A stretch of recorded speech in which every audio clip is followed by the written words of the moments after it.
Sirain muna natin ang araw ng mga DDS. Ito po, no, si Pangulong Bongbong Marcos, mga kababayan, sabit din pala sa flood control. Iyari. Actually, matagal na ho itong gustong makita, malaman ng mga DDS na ang maisabit po o ang masisi si Pangulong Bongbong Marcos sa mga flood control issue ho, mga bossing. No, ito, nako po. May enjoy kaya ng mga DDS ito? Tingnan nyo ho, nako. Mga kababayan, ayan po. Namataan, nakita, nakuhanan ng litrato si Pangulong Bongbong Marcos na meron din pong flood control project, mga kababayan, which is, ang kasama po ay ang Korea. South Korea ho, lilinawin natin. South Korea, mga kababayan. Ayan nakatalikod si Pangulong Bongbong Marcos yan, di ba? Ano sabi dito? Jalaur Dam at Flood Project pumigil sa pagbaha sa lowland. No, saan daw po ito? Iloilo, ligtas sa baha. Salamat sa Marcos Flood Control Projects. Uy, nako, saglit lang. Wait lang. Mga DDS, sorry. Hindi ko gustong saktan ang inyong damdamin, ang akala ko kasi, yung parang tipong mga parang Jewel Villanueva, yung magiging issue kay Pangulong Bongbong Marcos, iba pala to. Iloilo, ligtas sa baha. Salamat sa Marcos Flood Project. No? Ay, naku po, ayan. Typhoon Tino, Iloilo, ligtas dahil sa Marcos Flood Project. Tingnan nyo naman ho, mga kababayan. Flood Mitigation Project na mitigate ang malakas na ulan. Tingnan nyo naman po, pang world class, yan po ang proyekto ni Pangulong Bongbong Marcos, mga kababayan. Hindi yung tinipid, hindi yung substandard, hindi yung gawa-gawang mga flood control lang. Di ba? Ang ganda-ganda. Kayang itapat, mga boss chief sir. Saan po? Sa mga flood control ng ibang bansa. Di ba? Ganyan. Kapag mga boss chief sir, tama ang ginagawa at hindi tinitipid at hindi kinukurakot yung pera, yan ang patutunguhan. Buhay po ng mga kapwa natin Pilipino ang maliligtas. Flood control sa Iloilo, patunay ng epektibong Marcos administration.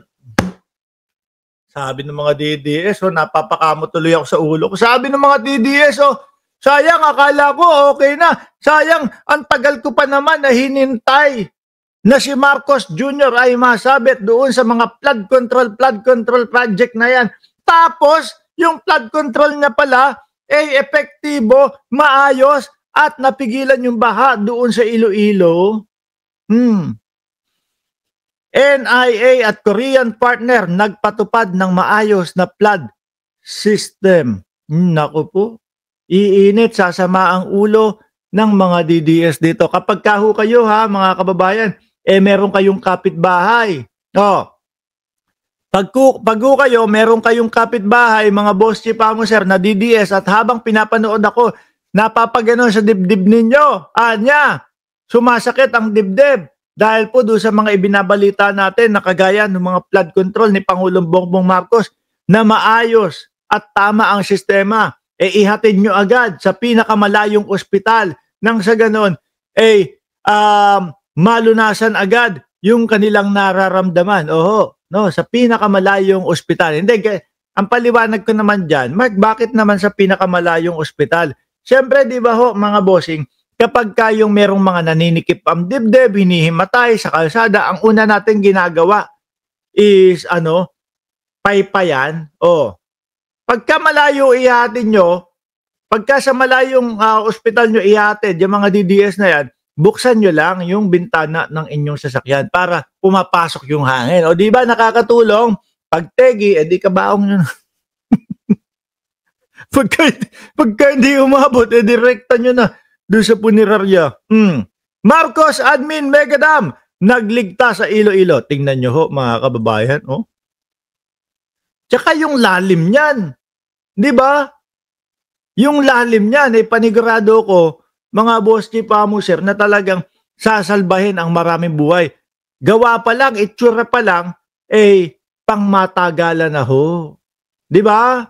Sabi ni AQ2C Wina, 117 po ang like ko. Magandang gabi. Sabi ni Ma'am Neng Gigi, sa area namin ganyan malaking dam. Kaya never kami naka-experience ng baha. Speaking of baha po, mga bossing, pagkadami-rami ng binuhos na ulan, mga kababayan, nung nakaraang bagyo sa Marikina ho, ni hindi na tumataas ang tubig.